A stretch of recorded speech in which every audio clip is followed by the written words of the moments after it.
우리는 지난 3주 동안에 삼위 하나님께서 우리를 위하여 어떠한 일을 하셨는가, 어떠한 은혜를 베푸셨는가를 살펴보았습니다. 이 시간에 조금 리뷰를 할 건데요. 먼저 성부 하나님께서는 창세전에 우리를 그리스도 안에서 거룩하고 흠이 없는 자녀로 세우실 것을 계획하셨습니다. 모든 계획에는 목적이 있듯이 하나님의 계획도 목적이 분명합니다. 3절 말씀처럼 하늘의 모든 신령한 복을 주시기 위해서 하나님께서 영원전에 계획을 하신 겁니다. 우리가 언제나 하나님 앞에 서서 하나님의 모든 것을 하나님의 자녀로 복을 누릴 수 있는 존재가 되는 것입니다. 그래서 정말로 하나님께서 우리를 위해 엄청난 계획을 세우신 것입니다. 그런데 이 성부의 계획이 우리에게 결실이 되기 위해서는 이 계획이 실행이 되어야 되고 또 반드시 성취가 되어야 합니다. 그냥 실행만 돼서는 안 되고요. 이 계획이 반드시 성공이라고 하는 열매를 맺어야 합니다. 그래야 영원전부터 세우신 성부 하나님의 계획이 우리에게 의미가 있는 것입니다. 그래서 성부 하나님은 이 계획이 성취되도록 성자 하나님께 맡기셨고, 성자 하나님께서는 자신의 목숨으로 우리의 모든 죄를 구속해 주셔서 마침내 우리를 하나님 앞에 설 수 있는 거룩하고 흠이 없는 자녀로 만들어 놓으셨습니다. 성부의 계획이 성자 하나님의 실행으로 인하여 완벽하게 성취가 된 것입니다. 그런데 여기에서 끝나면 안 된다라고 하는 말씀을 제가 지난주에 드렸습니다. 성자께서 성취한 성부의 계획을 택함받은 백성들, 그러니까 저와 여러분이 이것을 알아봐야 합니다. 예수님의 구속의 사건, 그리고 예수님의 구속을 어느 중동 청년의 해프닝 정도로 여기고 말면 성부 하나님의 계획, 그리고 성자 하나님의 그 계획의 실행하심이 아무런 소용이 없게 되는 것입니다.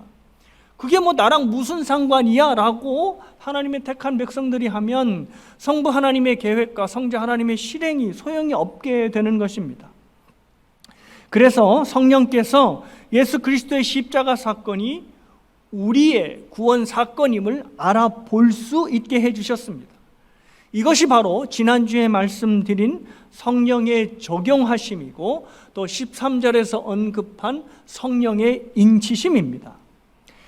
이렇게 해서 사도 바울은 3절에서부터 14절까지 삼위 하나님께서 우리를 위해 하신 일들을 쭉 열거한 후에 이제 15절부터는 에베소 교인들을 위해 자신이 드리고 있는 감사와 그리고 기도의 내용이 무엇인지를 밝히고 있습니다. 15절에서 16절 말씀을 보십니다. 이로 말미암아 주 예수 안에서 너희의 믿음과 모든 성도를 향한 사랑을 나도 듣고 내가 기도할 때에 기억하며 너희로 말미암아 감사하기를 그치지 아니하고. 사도 바울이 두 가지 내용으로 감사를 하고 있는데요. 하나는 교인들에 대한 믿음에 대해서 내가 참 감사한다라는 말을 하고 있고, 또 하나는 너희가 서로 사랑을 하니 참으로 감사하다라고 말씀하고 있습니다. 우선 성도들의 믿음에 대해서 사도 바울이 참 감사했습니다. 미신과 주술이 판을 치는 악령이 가득한 에베소에서 교인들이 믿음을 잃지 않고 여전히 그리스도인으로 살아가고 있다는 것, 이것이 너무나 사도 바울에게는 감사한 이유가 되는 것입니다.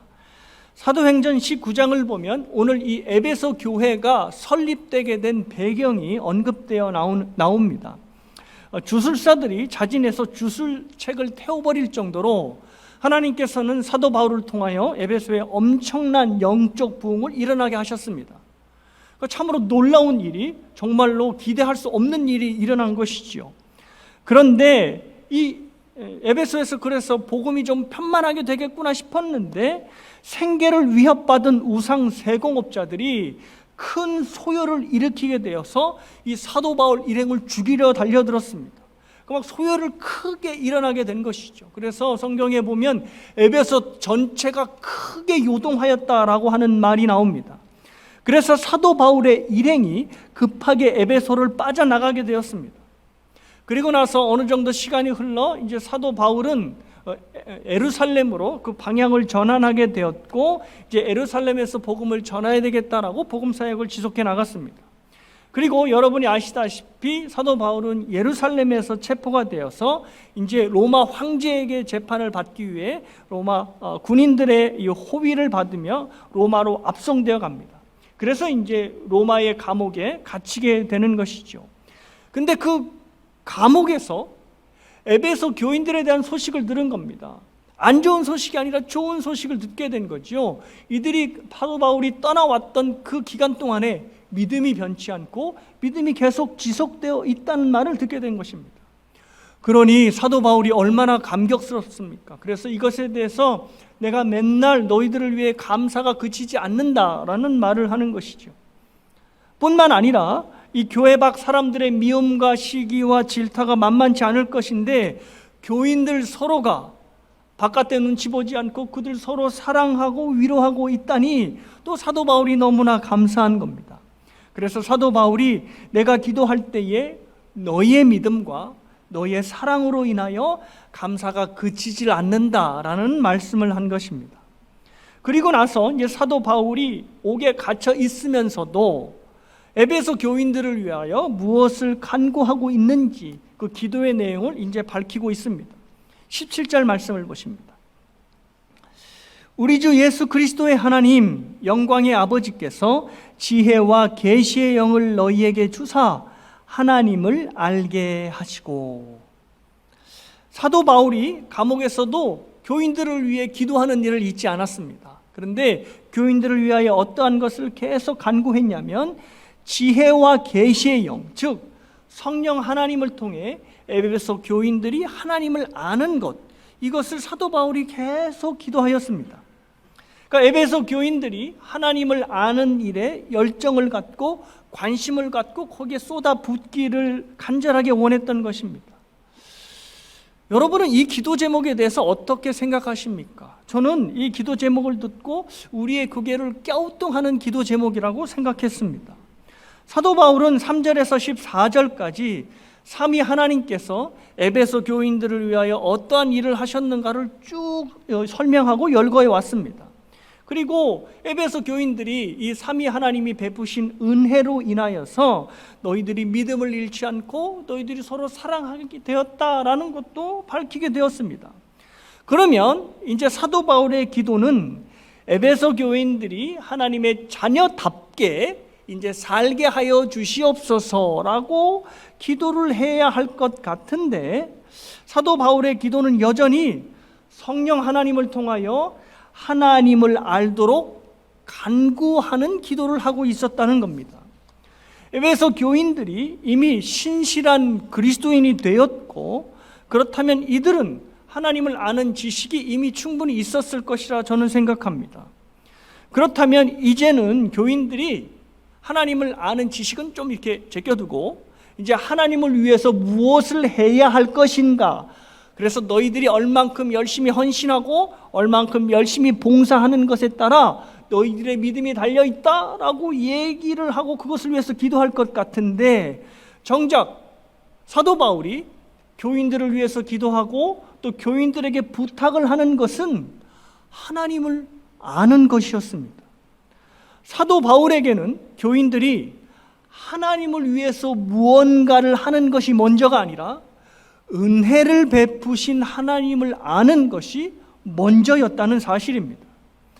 사도 바울이 교인들이 어떻게 살아야 한다라는 것을 먼저 말하지 않고 하나님을 알 것을 요구하는 이 이유는 하나님께서 이들을 위해 하신 일들, 즉 하나님의 은혜의 내용을 알아야 이들이 비로소 하나님이 원하시는 거룩한 삶을 살아낼 수 있게 되기 때문입니다.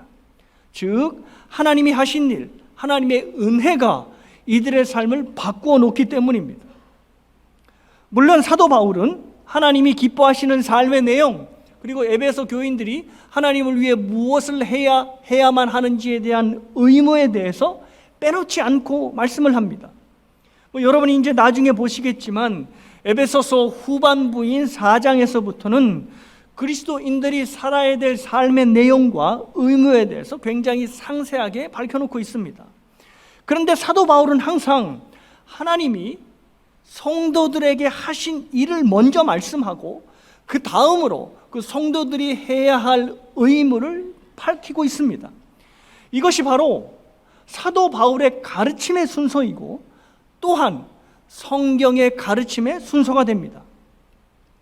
이미 제가 대흥교회에 와서 수차례 반복드려 말씀해 드리는 것이 있는데요, 그것이 바로 성경이 우리에게 무엇을 주된 내용으로 가르치고 있는가 하는 것입니다.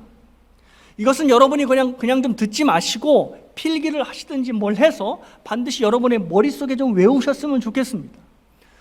웨스터민스터 소요리 문답 그리고 대요리 문답은 성경의 주된 가르침을 두 가지 내용으로 나눕니다.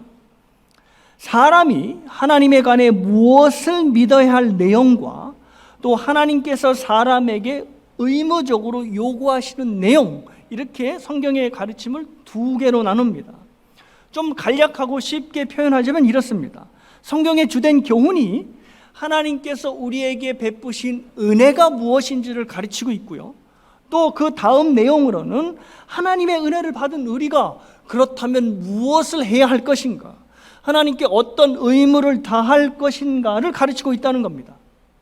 여기서 좀 주목해서 보셔야 될 것이 바로 순서입니다. 하나님께서 우리에게 베푸신 은혜가 먼저 가르쳐지고 있고 그 다음에 그 은혜를 받은 우리가 거기에 대해서 어떻게 반응할 것인가가 나오고 있는 것입니다. 이 순서가 굉장히 중요합니다. 이 말은 하나님이 베푸신 은혜를 우리가 먼저 알아야 그 은혜를 받은 우리가 거룩하게 살 수 있다는 의미가 이 순서 안에 들어가 있는 것입니다.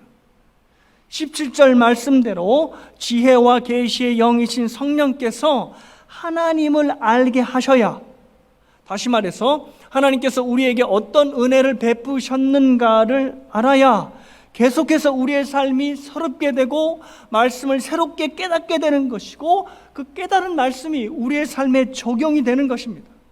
그러니 저와 여러분의 삶에 거룩하여지고 하나님의 자녀다운 삶을 살아낼 수 있게 되는 것입니다.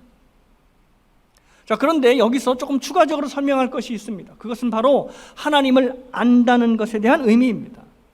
성경에서 하나님을 안다라고 말을 했을 때 이것은 단순히 학생들이 학교에서 공부하여서 달달 외워 머릿속에 집어넣는 것과는 좀 다릅니다.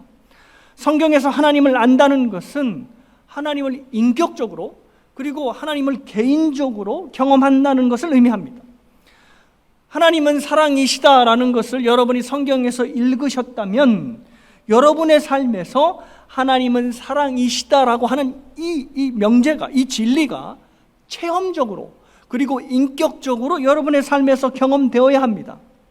이 개인적인 경험, 이 인격적인 경험이 없으면 여러분은 하나님을 아는 것이 아닌 것입니다. 평강의 하나님을 나는 말씀을 통해서 배웠다, 들었다 한다면 거기서 그치지 말고 여러분의 삶에서 평강의 하나님을 인격적으로 개인적으로 체험하셔야 합니다. 그래야 나는 평강의 하나님을 안다라고 말씀할 수 있는 겁니다. 왜냐하면 하나님은 정보가 아니라 하나님은 인격이시기 때문입니다. 때문에 하나님을 안다는 것은 하나님에 대한 정보만을 아는 것이 아니라 하나님과 인격적인 만남을 통해 경험적으로 아는 것이기에 기독교 신앙에 대해서 하나님에 대한 개인적인 체험이 없이는 결코 내가 하나님을 안다라고 말을 할 수 없는 겁니다. 예를 좀 들어보겠습니다. 제가 축구를 좋아하니까요, 축구에 대한 예를 좀 들어보지요. 저는 손흥민 선수를 참 좋아합니다. 그래서 손흥민 선수에 대한 정보를 많이 갖고 있습니다. 영국 토트넘에서 뛰고 있고요, 또 우리나라 국가대표의 주장이기도 하고 또 프리미어 리그에서 이달의 선수상을 무려 3번씩이나 받고 그리고 차범근 선수의 득점 기록을 무려 넘어선 대단한 선수입니다. 제가 이렇게 손흥민 선수의 정보를 잘 알고 있다고 하더라도 저는 성경적 의미에서 볼 때 손흥민 선수를 안다라고 할 수는 없습니다. 왜냐하면 손흥민 선수를 인격적으로 경험하지 못했기 때문입니다. 손흥민 선수를 만나본 적도 없고 손흥민 선수와 말을 나눈 적도 없습니다. 그를 개인적으로 인격적으로 교제를 나눈 적이 없다는 말이죠. 그냥 그의 정보만 알고 있다는 겁니다. 때문에 성경적 의미에서 볼 때 저는 손흥민 선수를 안다라고 할 수 없는 겁니다. 자, 이것을 이제 이 말씀에 적용해 본다면 사도 바울이 하나님을 알기 원한다라고 했을 때 하나님에 대한 정보만 알지 않고 하나님을 인격적으로 경험하라라고 하는 요구를 에베소 교인들에게 그리고 저와 여러분에게 하고 있는 것입니다. 그래서 좀 주의 깊게 봐야 될 표현이 있는데요. 17절 말씀에 하나님에 대해 알게 하시고 라고 사도 바울이 그렇게 표현하지 않고 하나님을 알게 하시고 라고 말씀을 한 것입니다. 하나님에 대해 아는 것은 하나님에 대한 정보를 아는 것이고 하나님을 아는 것은 하나님을 인격적으로 만나고 경험하는 것이기 때문에 하나님에 대해 알라라고 말하지 않고 하나님을 알아라라고 말을 한 것입니다. 그래서 살면서 하나님으로 인하여 여러분들이 감정적으로든 의지적으로든 체험을 갖고 계셔야 됩니다. 하나님으로 인하여 기뻐하든 슬퍼하든 분노든 어떤 감정이 여러분의 마음에서 경험되어야 합니다. 하나님께 대하여 때로는 분노하실 수도 있어야 됩니다. 시편에 하나님께 분노하는 것들이 상당히 많죠. 하나님께 패역한 일을 하는 것이 아니라 그만큼 시편의 기자가 하나님을 믿고 있다는 겁니다. 하나님을 경험적으로 알면 감정적인 동요가 일어나는 겁니다. 또 하나 하나님께 대한 의지적인 반응도 일어나야 합니다. 하나님 때문에 내가 하기 싫은 것도 내가 이거 하나님 때문에 해야지 라고 의지적으로 결단하고 결정하는 것이 드러나야 됩니다.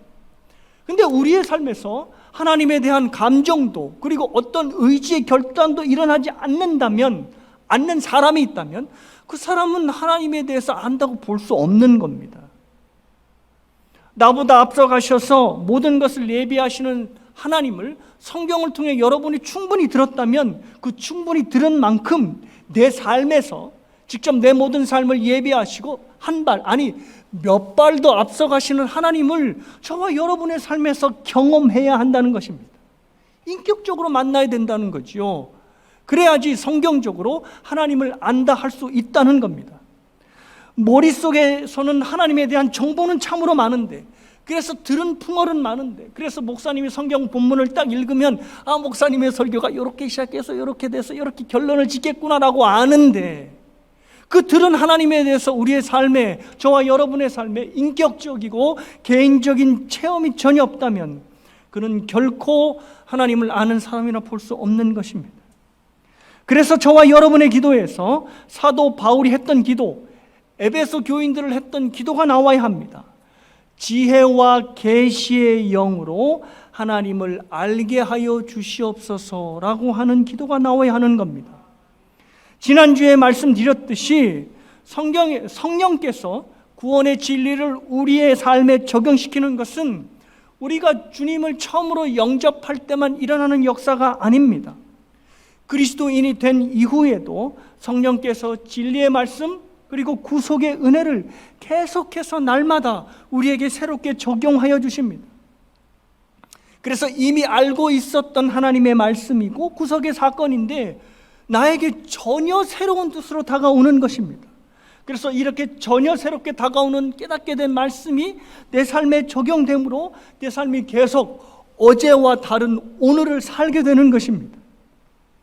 그래서 성령 충만한 사람은 보통 신자들이 오해하듯이 보통 열광적이고 감정적으로 뜨거운 사람이 아니라 하나님 말씀에 대한 새로운 깨달음이 있는 사람이고, 그리고 이 새로운 깨달음을 날마다 자기의 삶에 새롭게 적용하는 사람이 바로 성령 충만한 삶이 되는 것입니다. 왜냐하면 성령 하나님께서 지혜와 계시의 영이 되시기 때문입니다. 근데 사도 바울은 여기에서 그 다음 설명으로 이제 이어갑니다. 이렇게 지혜와 계시의 영을 통해 하나님을 인격적으로 그리고 하나님을 개인적으로 체험하게 될 때 사도 바울은 다음에 세 가지의 진리를 더욱더 확실하게 깨닫게 된다라는 말씀을 합니다. 18절에서 19절 말씀을 보십니다. 세 가지의 진리의 내용이 나오는데요. 한번 잘 보십시오. 너희의 마음의 눈을 밝히사 그의 부르심의 소망이 무엇이며 성도 안에서 그 기업의 영광의 풍성함이 무엇이며 그의 힘의 위력으로 역사함을 따라 믿는 우리에게 베푸신 능력의 지극히 크심이 어떠한 것을 너희로 알게 하시기를 구하노라. 세 가지의 진리의 내용이 나오지요. 부르심의 소망, 기업의 풍성함, 능력의 크심. 이 세 가지의 진리가 성령 계시와 지혜의 영이신 성령 하나님을 통하여 날마다 풍성하게 내 삶에 해석되어지고 적용된다는 겁니다. 먼저 하나님의 부르심의 소망을 보겠습니다. 모든 부르심에는 이유가 있습니다. 제가 장로님, 권사님이라고 부를 때 그냥 목적 없이 부르지 않지요. 분명한 목적을 두고 부릅니다. 네, 하나님의 부르심도 마찬가지라는 겁니다. 하나님의 부르심도 분명한 목적이 있습니다. 그것이 바로 사도 바울이 얘기한 부르심의 소망입니다. 하나님께서 우리를 부르신 소망의 이유는 앞에서도 언급했다시피 우리가 하나님 앞에 언제나 설 수 있는 하나님의 자녀가 되는 것입니다.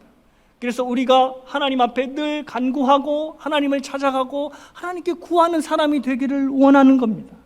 그래서 하나님은 우리의 이미 모든 필요를 알고 계심에도 한결같이 명령하는 것이 있습니다. 그것이 바로 찾으라, 구하라, 두들겨라 라고 명령을 하시는 겁니다. 이미 무엇을 찾아야 할지, 무엇을 가져야 할지, 무엇을 구해야 될지 하나님께서 우리가 이미 다 알고 계심에도 찾아라, 구하라, 두들겨라 라고 말씀하는 이유는 하나님께서 우리와 영적인, 인격적이고 개인적인 교제를 하시고 싶길 원하기 때문입니다. 그래서 이 하나님의 부르심의 소망을 아는 자들은 정말로 사력을 다해 하나님을 찾습니다. 말씀과 기도를 통해서 하나님을 만나기 위해 부단히 찾게 되는 것이죠. 그리고 하나님을 부단히 부르게 되는 겁니다. 두 번째는 기업의 풍성함을 알게 됩니다. 기업은 자녀인 우리에게 주시는, 하나님께서 우리에게 물려주시는 유산, 즉 축복을 의미합니다. 그런데 많은 신자들이 이 유산에 대해서 오해를 하지요. 이 유산은 물질적인 축복이다라고 생각을 하고 물질의 여부에 따라 자기가 얼마나 큰 유산을 받았는지를 생각하게 됩니다. 그런데 아닙니다. 물론 구약시대는 그랬습니다. 구약시대에서는 하나님께서 당신의 백성들에게 기업을 주신다 할 때 땅을 기업으로 주셨고 그리고 재물을 기업으로 주셨습니다. 그래서 성경에 나오는 믿음의 조상들, 특별히 족장들은 다 부자였죠. 상당한 부자였습니다. 왜냐하면 그 부를 통하여 하나님께서 그들에게 기업을 주신다라는 것을 보여주셨기 때문입니다. 그런데 이것이 신약에 와서는 바뀝니다. 어떻게 바뀌냐면 자녀들에게 하나님의 성품을 유산으로 주십니다.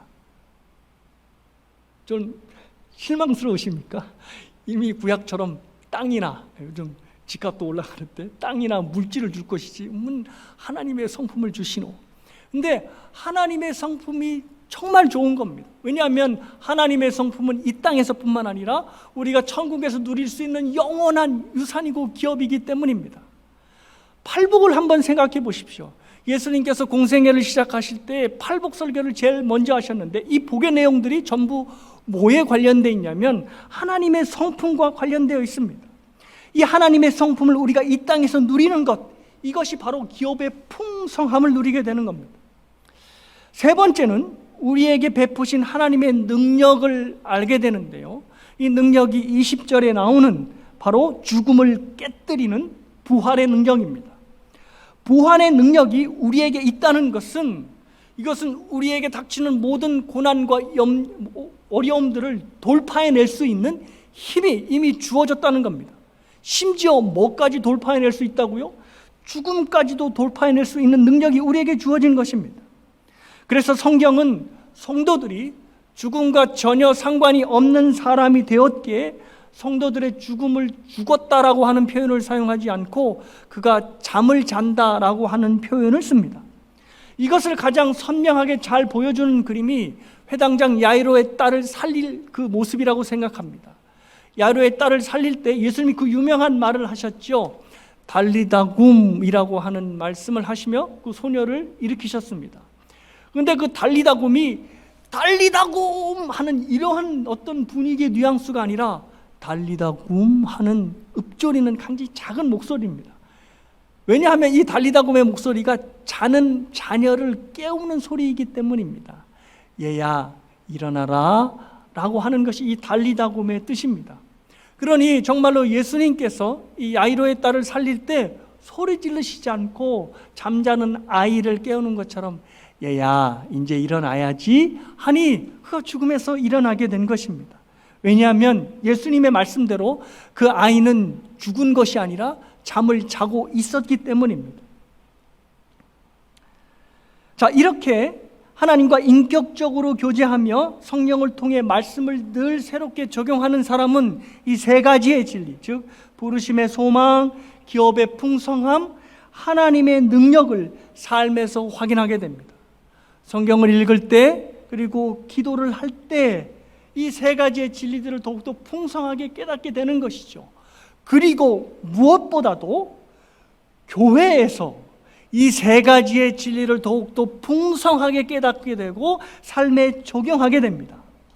교회에 와서 하나님을 예배하며 하나님께서 우리를 하나님의 자녀로 부르셨음을 확인하게 되는 것이고, 또 우리에게 주신 풍성한 유산 그리고 축복이 무엇인지를 확신하게 되는 것이고, 우리에게 이미 죽음을 이긴 엄청난 능력이 있음을 말씀을 통하여, 찬양을 통하여, 서로 간의 교제를 통하여 이 교회 안에서 확인하게 된다는 겁니다.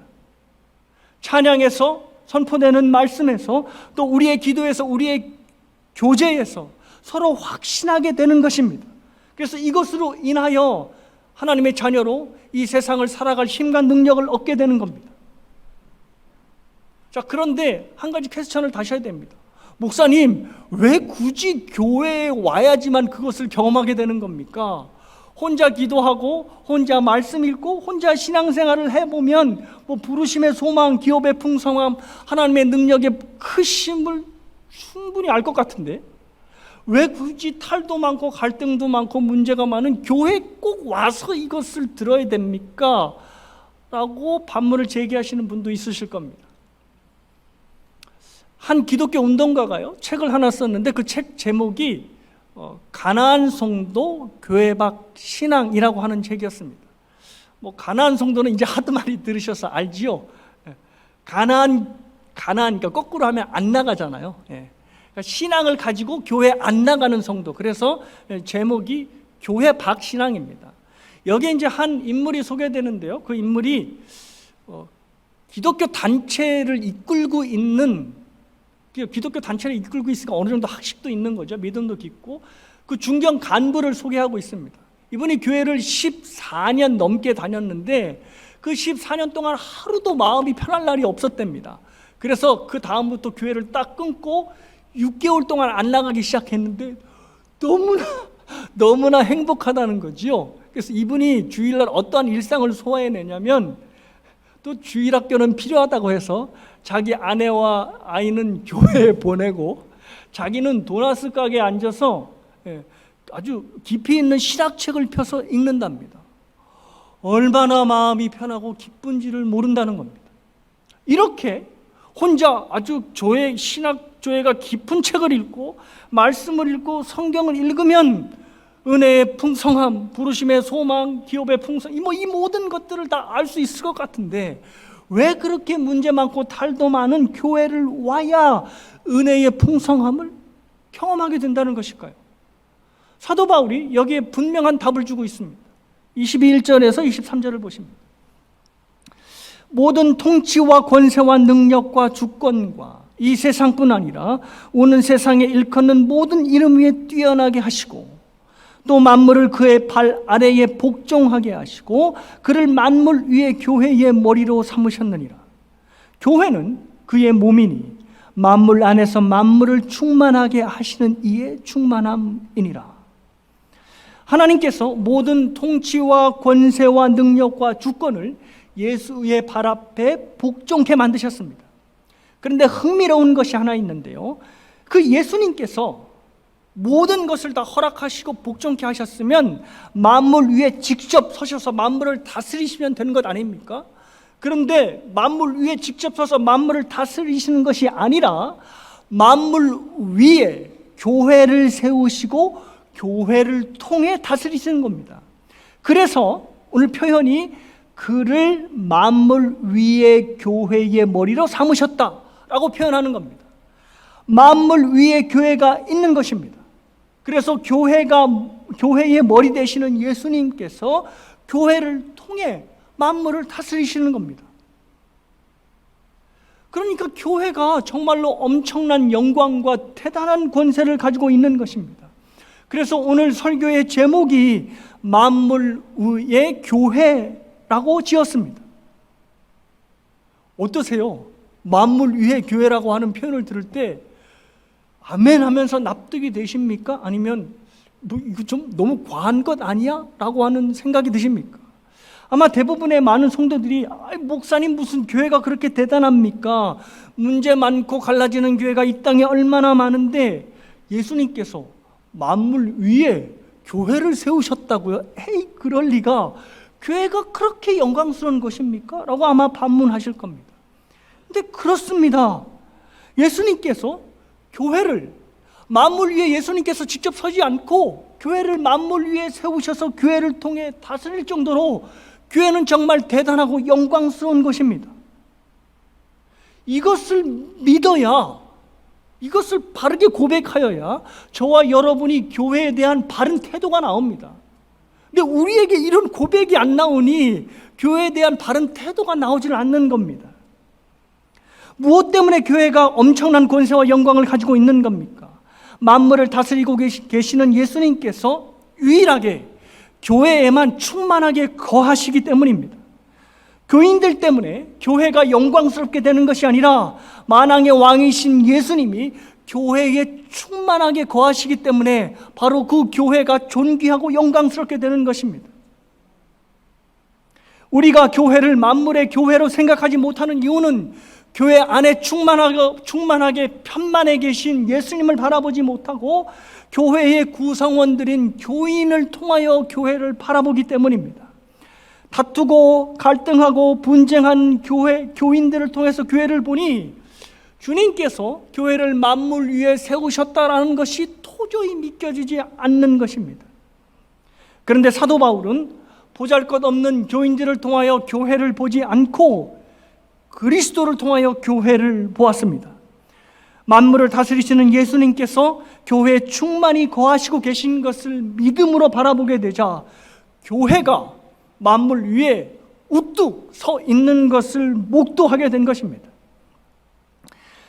사도 바울 당시 초대 교회들은 에베소 교회를 포함해서 정말 한 줌도 안 되는 형편없는 공동체였습니다.